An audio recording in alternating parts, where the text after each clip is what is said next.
Very good morning student. तो हम लोग chapter number second chemical bonding ionic and covalent compound के बारे में पढ़ रहे थे।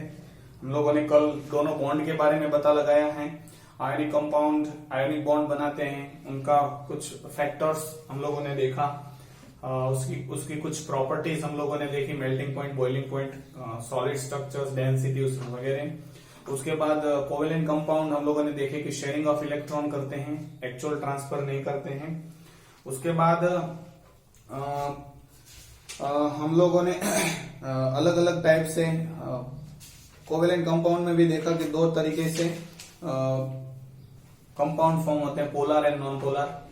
ठीक है, इक्वली डिस्ट्रीब्यूटेड अगर इलेक्ट्रॉन है, ठीक है, शेयर किए हुए इलेक्ट्रॉन इक्वली डिस्ट्रीब्यूटेड है, then we called it as a non polar. अगर अनइक्वल है due to atom size difference और इलेक्ट्रोनेगेटिविटी डिफरेंस, उसकी वजह से थोड़ा पार्शियल चार्ज मैंने आपको बताया था, वो भी आप पढ़ चुके हैं हम लोग। Next is properties of covalent compound. Covalent compound में दो टाइप हम लोग पढ़े हैं, non polar and polar covalent compound, right, and polar covalent compound. इनकी दोनों की जो प्रॉपर्टीज है वो हमको यहाँ पे पढ़नी है। सबसे पहली है फिजिकल प्रॉपर्टी। तो most of the non polar covalent compound है आर जनरली गैस, लिक्विड और सॉफ्ट सॉलिड। तो पहली फिजिकल प्रॉपर्टी है, either they are gases, either they are liquid, अगर सॉलिड है तो soft. Same thing I think so applied to these only. तो दोनों में पहली प्रॉपर्टी सेम है, ठीक है। उसके कुछ एग्जाम्पल दिए हैं, फ्लोरीन गैस है, क्लोरीन गैस है, ब्रोमीन लिक्विड है, आयोडीन सॉलिड है। कोवेलेंट कंपाउंड में भी देखो, HCl गैस है, हाइड्रोजन सल्फाइड गैस है, हाइड्रोजन फ्लोराइड लिक्विड है और वाटर लिक्विड है। तो they are generally gases, liquid और सॉफ्ट सॉलिड हो सकते हैं। वीक वंडरवॉल्स फोर्स की वजह से इनमें अट्रैक्शन बहुत कम रहता है। स्मॉल मॉलिक्यूल है, बॉन्ड एनर्जी तोड़ने के लिए बहुत ज्यादा मेहनत मशक्कत नहीं करनी पड़ेगी, इसीलिए थोड़ा सा भी आप उसको एनर्जी लगाओगे तो वो टूट जाएंगे, इसलिए वो जल्द गैस में रहते हैं। कुछ बिगर मॉलिक्यूल अगर हैं तो उसमें एनर्जी थोड़ी ज्यादा होती है। दोनों एटम के बीच में वंडरवॉल्स फोर्सेस हम लोगों ने देखा, nucleus of one atom and electron of other atom attract करते हैं। उसके बाद इंटरमोलिकुलर फोर्स भी हम लोगों ने देखा। वीक मॉलिक्यूल है, बॉन्ड एनर्जी ज्यादा अगर है तो दे आर सॉफ्ट सॉलिड। तो दोनों जगह पे आप देख सकते हो, they also exist in gaseous polar covalent compound, दोनों गैसियस और सॉफ्ट सॉलिड और लिक्विड है, ठीक है। रीजन सेम है। Melting and boiling point, melting point and boiling point is low. हम लोगों ने आयोनिक कंपाउंड के साथ इसको कंपेयर करते जाना। आयोनिक कंपाउंड में हाई थी क्योंकि जो फोर्स है, इलेक्ट्रोस्टैटिक फोर्स बहुत स्ट्रांग रहता है। तो जितने भी बॉन्ड है उसमें इलेक्ट्रोस्टैटिक बॉन्ड सबसे मजबूत है, क्योंकि चार्जेस का जितना अट्रैक्शन है दैट इज अनबिलीवेबल, ठीक है। So generally have low melting point and boiling point. इसके भी melting point and boiling point low है as compare to ionic compound. तो यहाँ पे एक एग्जाम्पल दिया है, देखो, क्लोरीन, नाइट्रोजन और ऑक्सीजन का दिया है। Melting point and boiling point देखो घटते जा रहा है सबका। रीजन दिया है, molecule are held by very weak van der Waals force. देखो उसमें सब में, आयोनिक कंपाउंड में सब रीजन आपने क्या देखे कि electrostatic force of attraction force of attraction बहुत स्ट्रांग होता है, इसलिए वो सॉलिड होते हैं, इसीलिए उसका मेल्टिंग और बॉइलिंग पॉइंट हाई होता है। यहाँ पे क्या है, वीक वंडरवॉल्स फोर्स है, इसकी वजह से वो लिक्विड, गैसियस, सॉफ्ट सॉलिड के फॉर्म में है, या तो फिर लो melting point and boiling point है, ठीक है। रीजन सेम टू सेम है। तो जो उसका बॉन्ड है तोड़ने के लिए कम एनर्जी लगानी पड़ेगी, तो इजीली दे आर बॉइल हो जाएंगे। इसमें भी सेम रीजन है। दीज आर द कंपाउंड है low melting and boiling point, polar and non polar same. Next, solubility. They are soluble in organic solvent. यहां पे आई थिंक सो डिफरेंट है। हम लोगों ने देखा था आयोनिक कंपाउंड किस में सोल्यूबल है, वाटर में, ठीक है, वाटर सोल्यूबल था। Non-polar covalent compound do not have free ions. They are insoluble in polar covalent compound. Sorry, water. पानी में डिसॉल्व नहीं होंगे, ठीक है. However, they are liquid such as benzene, carbon tetrachloride जो non polar covalent organic solvent है उसमें ये सॉल्यूबल है, पानी में नहीं, ठीक है. और यहाँ पे पोलर कोवेलेंट कंपाउंड है फ्री आयंस. यहाँ पे एक डिफरेंस हम लोगों को नॉन पोलर और पोलर में देखने को मिला, वो है नॉन पोलर जितने भी कंपाउंड हैं, non polar equally distribution sharing of electron करते हैं, वो ऑर्गेनिक सॉल्वेंट में सॉल्युबल है, वाटर में सॉल्युबल नहीं है क्योंकि फ्री आयंस नहीं है. ये सॉल्युबल है, it is soluble in water, पानी में सॉल्युबल है क्योंकि फ्री आयंस होते हैं. पोलर कोवेलेंट कंपाउंड में partial charges H plus Cl minus O minus H दोनों जो हाइड्रोजन है वो plus. So they are soluble in polar covalent water. In doing so from forms ions. They are also soluble in non polar covalent liquid. तो ये दोनों में non polar में भी सॉल्युबल है और पोलर वाटर में भी सॉल्युबल है. मतलब दोनों में जो सॉल्युबल है उसको हम लोग पोलर कोवेलेंट कंपाउंड में. जो सिर्फ ऑर्गेनिक सॉल्वेंट यानी नॉन पोलर सॉल्वेंट में सॉल्युबल है वो है नॉन पोलर कोवेलेंट कंपाउंड. और जो सिर्फ पोलर कोवेलेंट कंपाउंड मतलब पानी में डिसॉल्व है, सिर्फ पानी में, वो है आयोनिक कंपाउंड जो हम लोगों ने, ये दोनों में है, ठीक है. तो याद रखना एक्सेप्शन के तौर पे आता है. कंडक्शन ऑफ इलेक्ट्रिसिटी, ये बिल्कुल इलेक्ट्रिसिटी कंडक्ट नहीं करवाएगा. So they are bad conductor और इंसुलेटर और नॉन कंडक्टर बोल सकते हैं. They are non conductor. ये इलेक्ट्रिसिटी पास नहीं करवाते हैं, ये करवाते हैं क्योंकि मैंने बोला था आपको दे आर गुड कंडक्टर. इसीलिए बहुत जगह पे हम लोग देखेंगे कि बहुत जगह हम लोग जब सेल में आएंगे, सॉरी इलेक्ट्रोलाइटिक सॉल्यूशन में जब आएंगे, मेटलर्जी में है, फिर एक दूसरा भी एक चैप्टर है उसमें देखेंगे कि हम लोग सल्फ्यूरिक एसिड को ऐड करते हैं ताकि कंडक्टिविटी वाटर की बढ़े. क्यों? फ्री आयंस हो जाएंगे H प्लस और SO4 माइनस. तो conduction of electricity non polar covalent compound do not have free ion. यहाँ पे फ्री आयन नहीं है इसलिए पानी में डिसॉल्व नहीं होते और दस they do not dissolve in water. पानी में डिसॉल्व नहीं होते, आयन फ्री नहीं बनेंगे तो ये इलेक्ट्रिसिटी नहीं कैरी कर पाएंगे. Solvent hence do not produce any free ions, can pass through them because absence of free ions. तो ये बिल्कुल इलेक्ट्रिसिटी को पास नहीं करने देंगे. ए वाले पाई पोलर कोवेलेंट कंपाउंड एक्सेप्शन के तौर पे हैं, इसमें फ्री आयंस होते हैं इसलिए पानी में जब भी डालेंगे तो डिसोसिएट हो जाएंगे. फॉर एग्जांपल HCl एक पोलर कोवेलेंट कंपाउंड है, पानी में जाएगा तो H प्लस Cl माइनस हो जाएगा. या आप सोचो HNO3 तो अलग चीज हो जाती है. या फिर आप अमोनिया देख लीजिए, अमोनिया में और वाटर खुद वाटर में आयंस होते हैं. बहुत सारे OH माइनस होते हैं, H3O प्लस भी होते हैं. आपको पता है ये सारी चीजें, नहीं पता है तो आएगी आगे, ठीक है. और ये क्या फॉर्म करेंगे, जैसे ही पानी में डालोगे तो ये H3O अकेला हाइड्रोजन खाली प्रोटॉन वाला है, अनस्टेबल है, सीधा पानी के साथ वाटर के साथ मिलके H3O बनाएगा और Cl माइनस बनाएगा, ठीक है. तो ये हम लोग प्रॉपर्टी इसमें खास याद रखना है, वो सॉल्यूबल वाली पॉइंट और कंडक्टर वाला, बाकी तो दोनों सेम है. बाकी की ये जो प्रॉपर्टी दोनों की है वो आयनिक के साथ पूछते हैं, ठीक है. तो वो आप जरा पढ़ लीजिए, उसको पीछे के जो क्वेश्चन है वो भी सॉल्व करना बाद में. ये आज खत्म ही कर देंगे. Next is coordinate covalency. ये बहुत अच्छा टॉपिक है. तो तीसरा टाइप आया बॉन्डिंग का. पहला बॉन्डिंग हम लोगों ने देखा एक्चुअल में इलेक्ट्रॉन ट्रांसफर होते हैं. दूसरा हम लोगों ने देखा शेयर करते हैं, उसमें भी दो टाइप थे, पोलर नॉन पोलर. मतलब there are 3 types of bond. One is ionic bond, second is covalent bond and third is coordinate covalent bond. तो कोऑर्डिनेट कोवेलेंट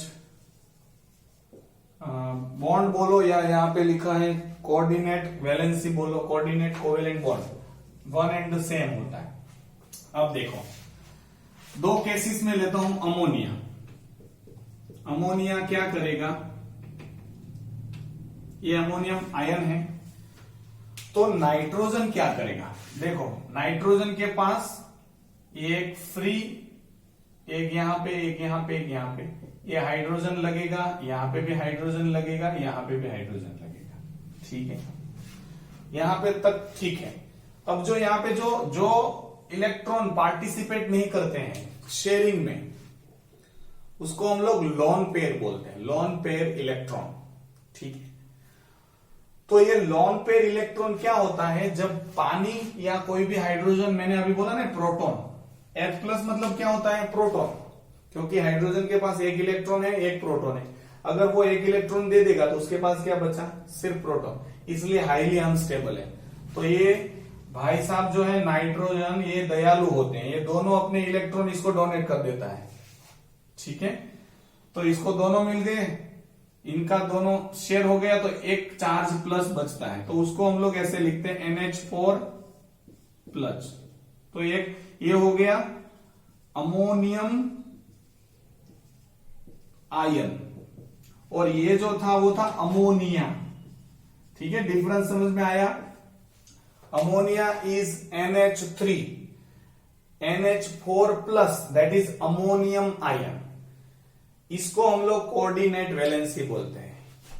तो कोऑर्डिनेट वैलेंसी का यहां पे लिखा है, पोलर कोवेलेंट कंपाउंड ही ऐसा कर पाते हैं, और अमोनिया का एग्जांपल दिया है, ठीक है। जब वो प्रोटॉन के साथ मिलके, ओके, अब थोड़ा मैं समझा देता हूं। देखो यहां पे पोलर कोवेलेंट कंपाउंड है, तो हम लोग ऐसा लिख सकते हैं NH प्लस H और पार्शियल डेल्टा प्लस, और H प्लस वो भी पार्शियल डेल्टा प्लस, और यहाँ पे पार्शियल नेगेटिव चार्ज है, तो ये नेगेटिव आयंस है, तो यहाँ पे हाइड्रोजन जो भी आया है उसको वो अट्रैक्ट करेगा, इसीलिए वो यहाँ पे आएगा। तो दोनों अपने दोनों लोन पेयर, जो इलेक्ट्रॉन पार्टिसिपेट नहीं करते शेयरिंग ऑफ इलेक्ट्रॉन में या कोई भी बॉन्ड में, वो लोन पेयर कहलाते हैं। वो दोनों के दोनों उसको डोनेट कर देगा और वो बनाएगा ammonium ion. In case of water, that is hydronium ion बोलते हैं उसको हम लोग। तो ये आई think so you got the clear point. Next is पानी के बारे में बात करते हैं। तो ऑक्सीजन के पास मुझे पता है 6 हैं, तो ये दो, एक यहाँ पे, एक यहाँ पे वाटर आएगा, यहाँ पे वाटर आएगा। ये पोलर कोवेलेंट कंपाउंड है क्योंकि ये मोर नेगेटिव है, अपनी तरफ ले लेगा। यहाँ पे पॉजिटिव चार्ज स्लाइटली, और ऑक्सीजन पे नेगेटिव चार्ज, ठीक है। ऑक्सीजन के पास 2 लोन पेयर हैं, नाइट्रोजन के पास एक ही लोन पेयर था। जो इलेक्ट्रॉन मैं बोल रहा हूं, pair of electron which do not participate in coordinate covalent bond, ऐसे इलेक्ट्रॉन आउटरमोस्ट सेल में हैं जो पार्टिसिपेट नहीं करते हैं किसी भी बॉन्डिंग में। ऐसे 2 इलेक्ट्रॉन को हम लोग लोन पेयर बोलते हैं। अब यहां पे वाटर क्या है, वाटर के पास दो लोन पेयर है, तो दो लोगों को नहीं देगा, डोंट वरी। यहां पे H प्लस आयन आया है जिसको हम लोग प्रोटॉन बोलते हैं, ये नेगेटिव है, पॉजिटिव है, अट्रैक्ट करेगा। जैसे ही यहां पे आएगा तो ये दोनों इलेक्ट्रॉन इसको डोनेट कर देगा, तो आपके पास आ जाएगा H3O प्लस, इसको मैं हाइड्रोनियम आयन कहूंगा। और इस तरह का जो बॉन्ड फॉर्मेशन है इसको मैं बोलूंगा कोऑर्डिनेट कोवेलेंट बॉन्ड। आया समझ में? Okay. So coordinate valency and coordinate covalent bond, a bond formed between an ion and atom. एक आयन और एक atom of polar covalent compound having lone pair of electron. तो देखो ये कोऑर्डिनेट कोवेलेंट बॉन्ड बोलो या कोऑर्डिनेट कोवेलेंट वैलेंसी बोलो, कुछ भी बोलो, ये कौन करते हैं? सिर्फ पोलर कोवेलेंट कंपाउंड जो आयन होते हैं, मतलब जिनके पास पार्शियल चार्ज है वो आयन ही कहलाते हैं।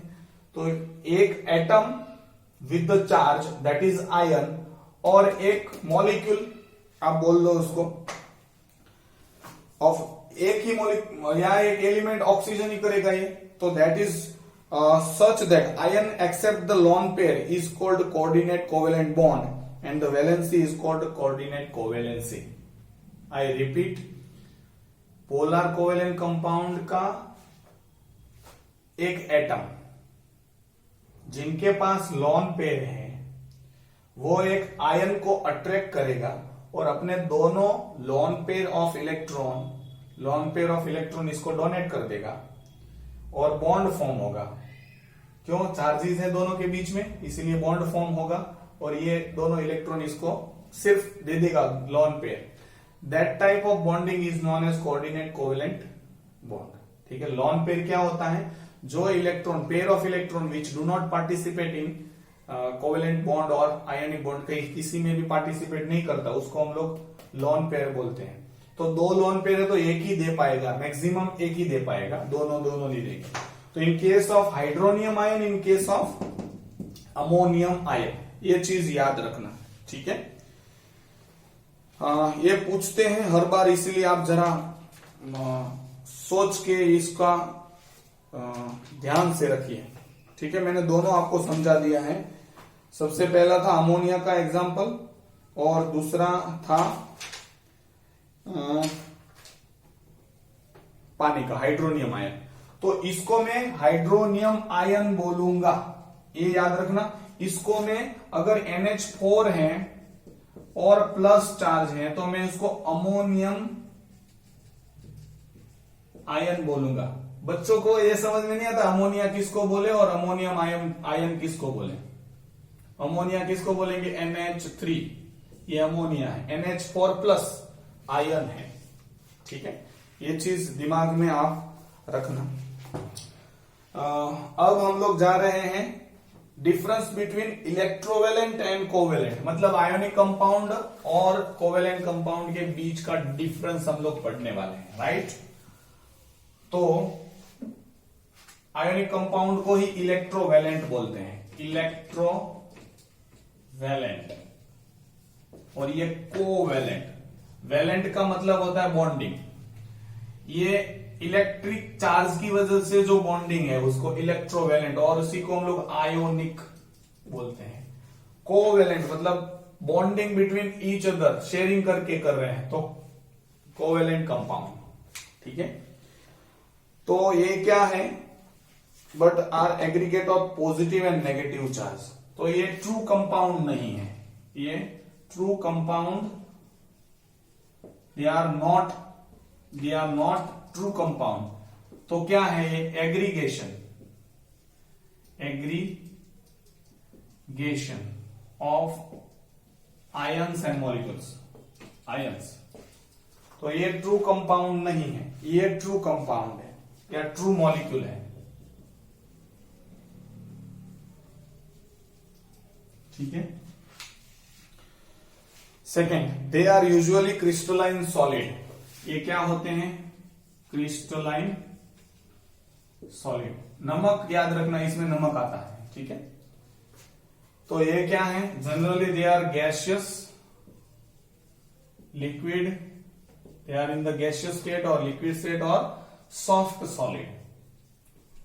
एक क्वेश्चन इसमें से आएगा, दोनों का डिफरेंस अब तक हम लोग पढ़ चुके हैं, इसीलिए कोई प्रॉब्लम नहीं है आपके लिए। Third, high melting and boiling point. तो high melting and boiling point, इनके मेल्टिंग पॉइंट और बॉइलिंग पॉइंट हाई होते हैं। इनके मेल्टिंग एंड बॉइलिंग पॉइंट